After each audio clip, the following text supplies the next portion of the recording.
Hello everyone, today's topic is Force and Pressure, Class 8, Chapter 11.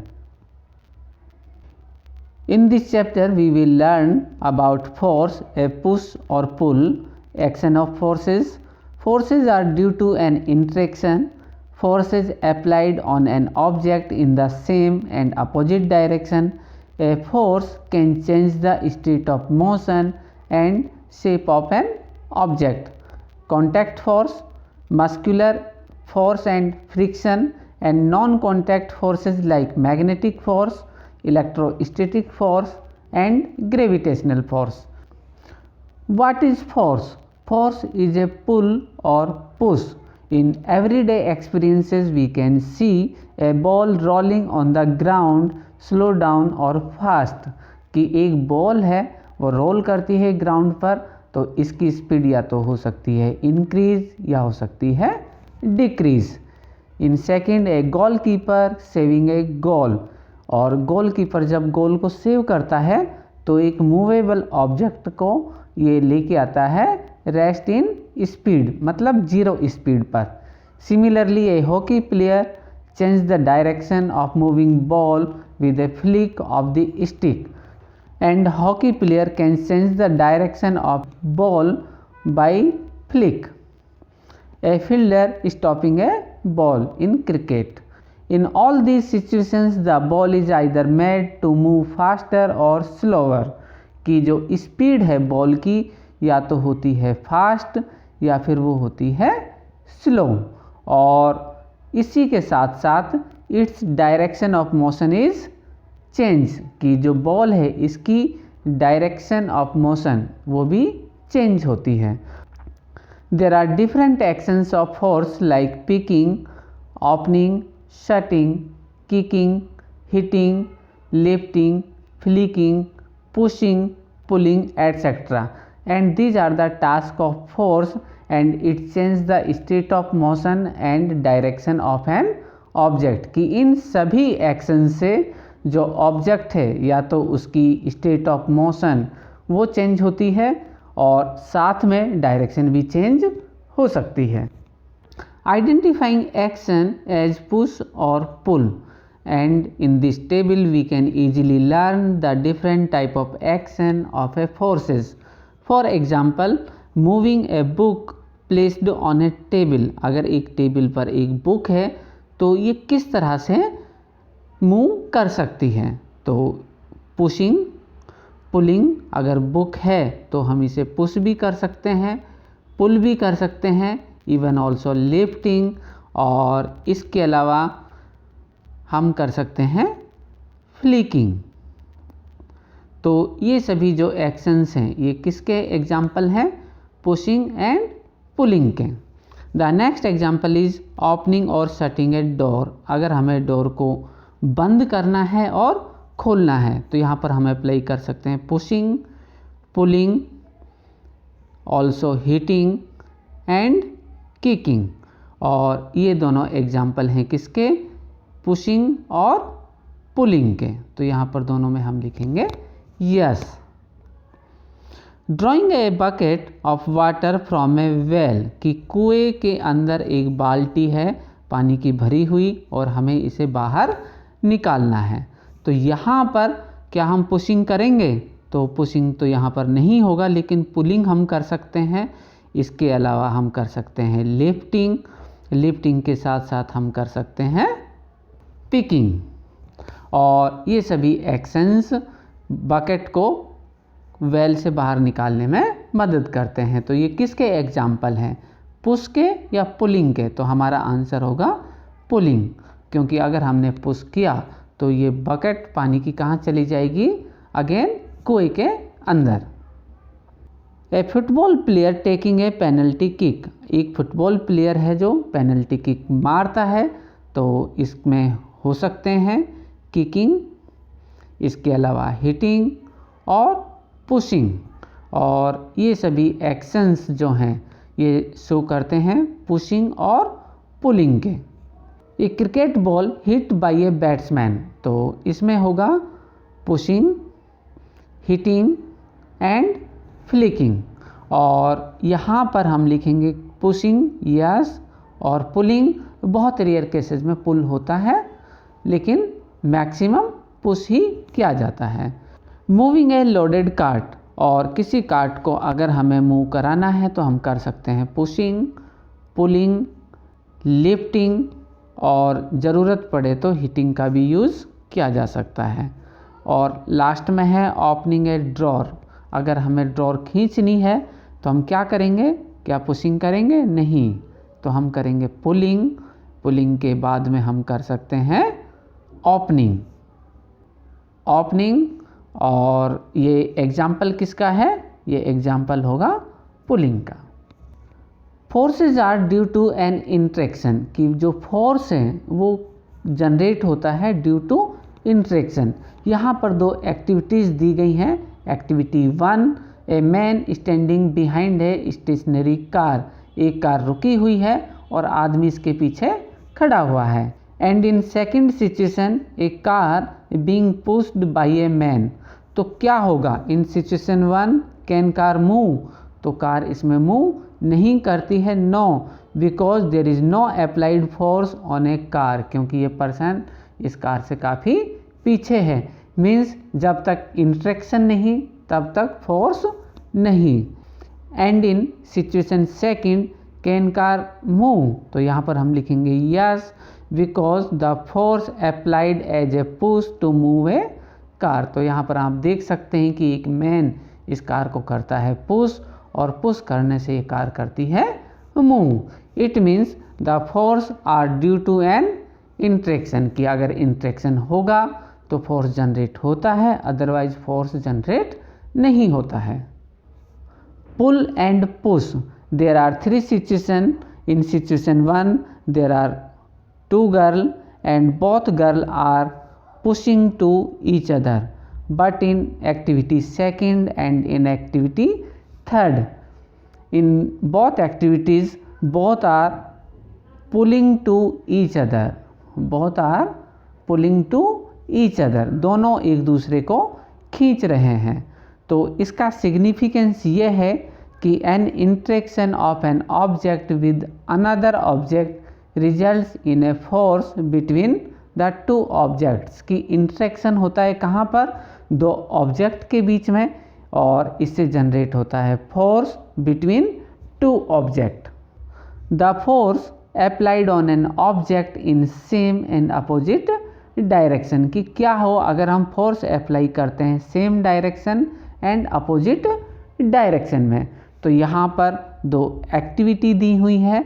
तो activity 1 में 2 boys ये एक बॉक्स को करते हैं पुश, और इन दोनों की डायरेक्शन होती है सेम, और सेम डायरेक्शन में होगा क्या कि दोनों का जो फोर्स है वो होता है काउंट, और ये ऐड कर दिया जाता है, और इसका रिजल्ट ये होगा कि change the state of motion.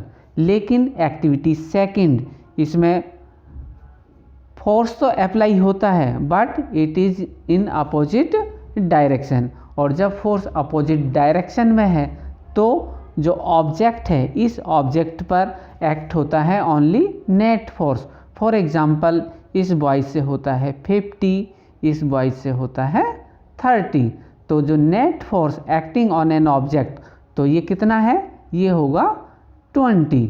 और अगर ये नेट फोर्स हो 0 तो क्या होगा?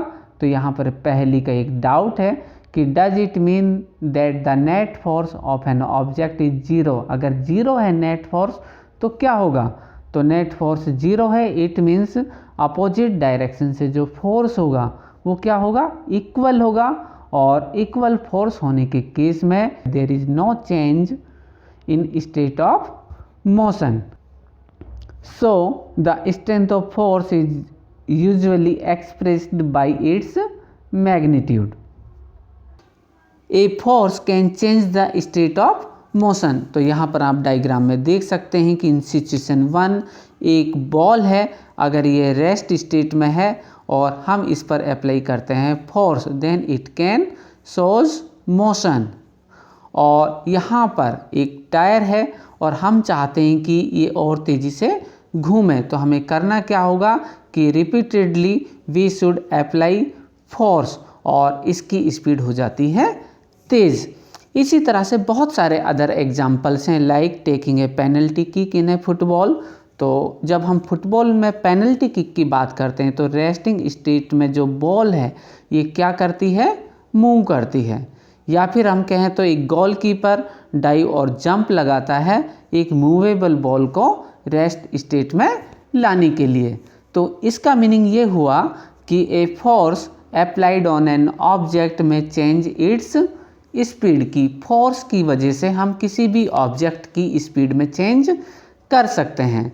अगर फोर्स अप्लाइड फोर्स ये सेम डायरेक्शन में है तो ये इंक्रीज करता है ऑब्जेक्ट के मोशन को, और अपोजिट डायरेक्शन में अगर हम अप्लाई करते हैं किसी भी फोर्स को तो ये डिक्रीज करता है the speed of an object. Our next concept is state of motion. State of motion क्या है? तो it is described by its speed. किससे डिस्क्राइब करते हैं? Speed and the direction of motion. और हमेशा ध्यान रखिएगा कि स्टेट ऑफ मोशन इसमें इंक्लूड करते हैं हम अगर ऑब्जेक्ट रेस्टिंग फेज में है it means it is a zero speed, और अगर ये मोशन स्पीड में है तो भी ये रिप्रेजेंट करता है स्टेट ऑफ मोशन को। आप डायग्राम में देख सकते हैं कि कुछ एक्टिविटीज़ इसमें दी गई हैं, like a lump of dough on a plate. की जो गुथा हुआ आटा है वो एक प्लेट पर है और इसे प्रेस करते हैं हम हमारे हैंड से, तो क्या होगा? एक्शन ऑफ फोर्सेस में क्या होता है? तो यहाँ पर दो कंडीशंस दी हुई हैं, change in state of motion कि उसकी जो स्टेट है ऑब्जेक्ट की वो चेंज होती है या नहीं होती, साथ में शेप चेंज होगी या नहीं होगी। तो जब हम इस आटे पर जब हम फोर्स अप्लाई करते हैं तो चेंज होती है state of motion and also change the shape of an object, दोनों ही चीज़ें चेंज होती हैं। Similarly spring fixed on the seat of A bicycle by sitting on the seat, तो क्या होगा जब हम इस सीट पर बैठते हैं तो चेंज होता है state of motion and also change the shape of an object. Similarly a rubber band suspended from a hook और nail fixed on a wall, तो इस केस में भी इधर होगा स्टेट में चेंज और इधर शेप चेंज होती है। सिमिलरली ए प्लास्टिक और metal scale placed between two brick, ये दो हमने ब्रिक ली, इसके बीच में हमने लिया स्केल और इसके ऊपर रखा कुछ वेट, मोशन चेंज होता है and also change the shape, तो यहाँ पर ये दोनों ही चीज़ें चेंज होती हैं। तो लर्नर्स इसका लर्निंग आउटपुट ये निकला कि ए change in speed of an object if it is moving, अगर कोई ऑब्जेक्ट पहले से मूव कर रहा है तो इसकी स्पीड चेंज हो सकती है। सेकंड, इट में change the direction of an object, कि ऑब्जेक्ट की ये डायरेक्शन को भी चेंज कर सकता है।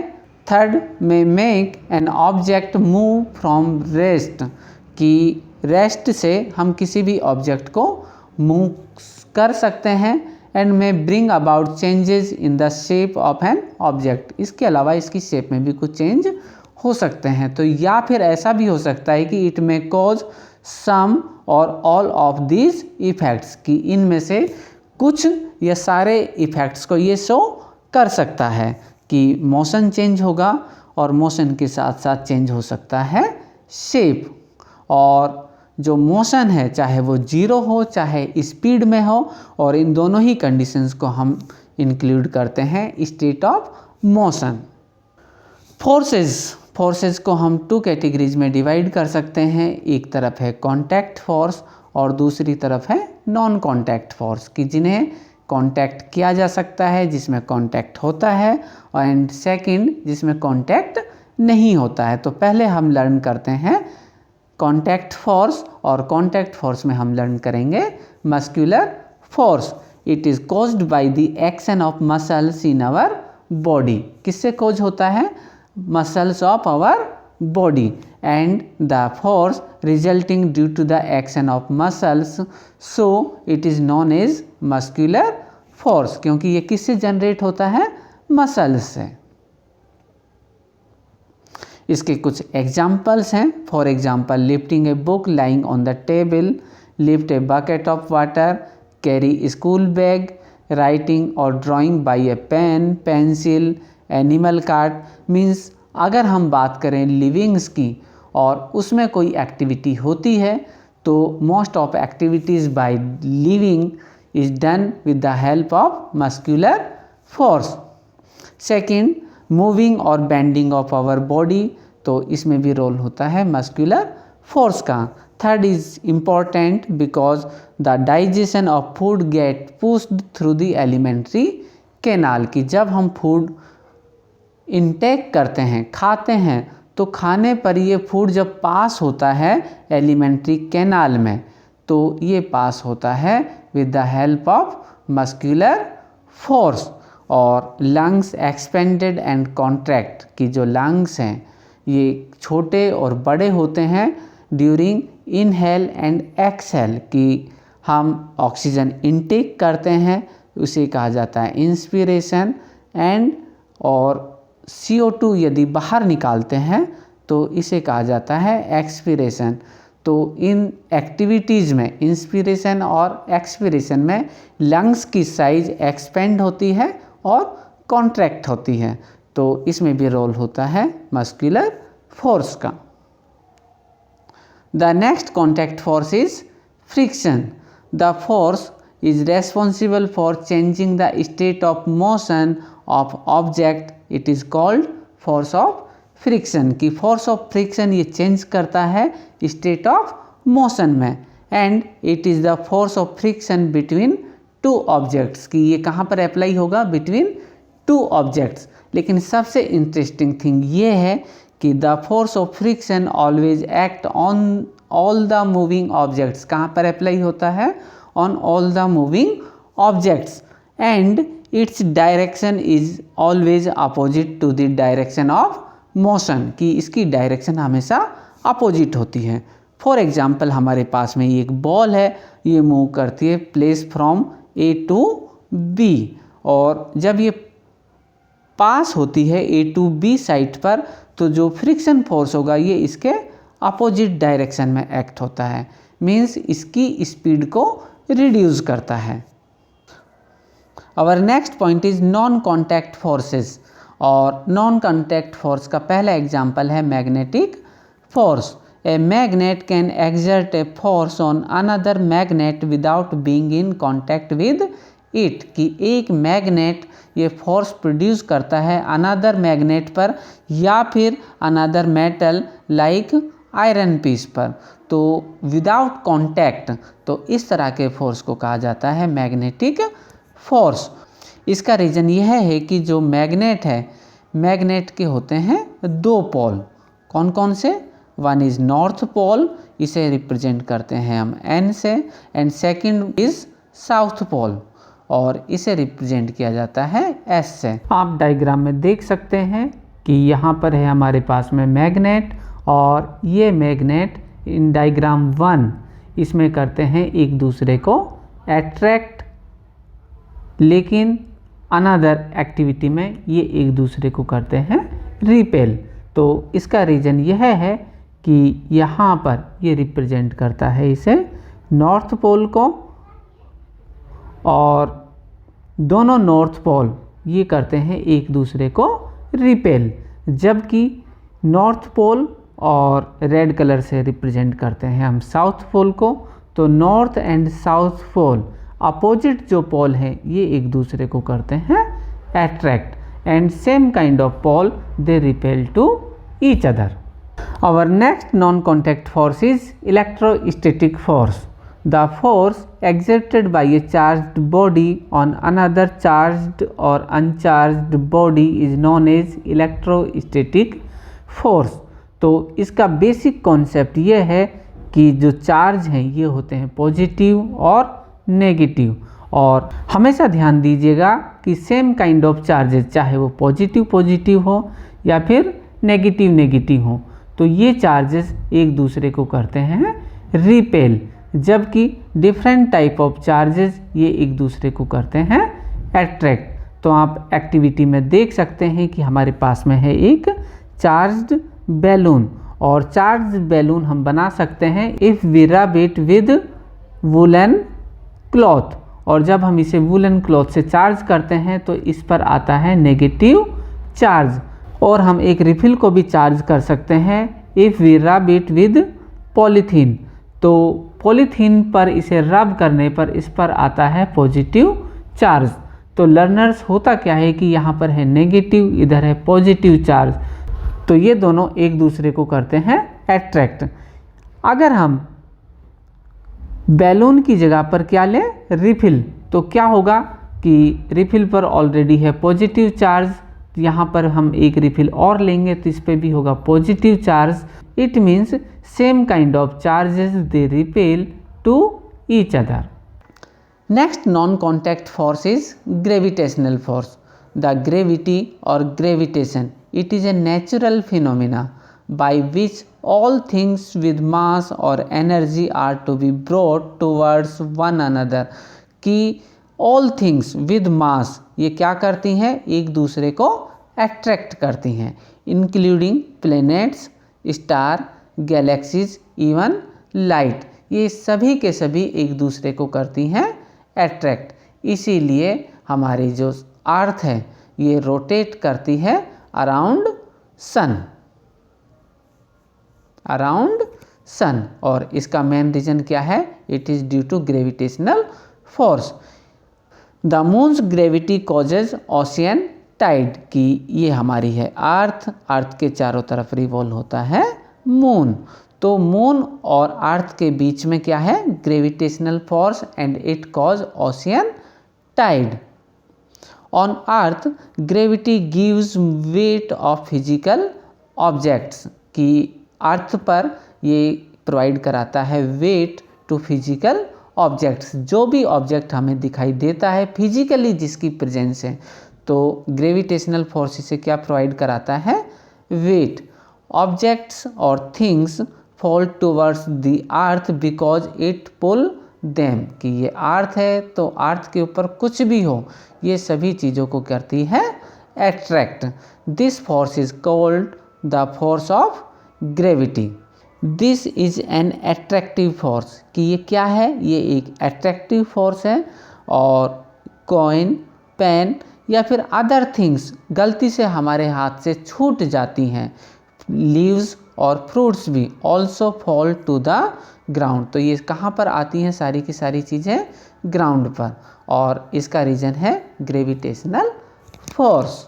Thanks for watching, please like, share and subscribe our channel biology academy, और आप हमारे साथ बने रहिए और नई वीडियोज़ को देखने के लिए। Thank you.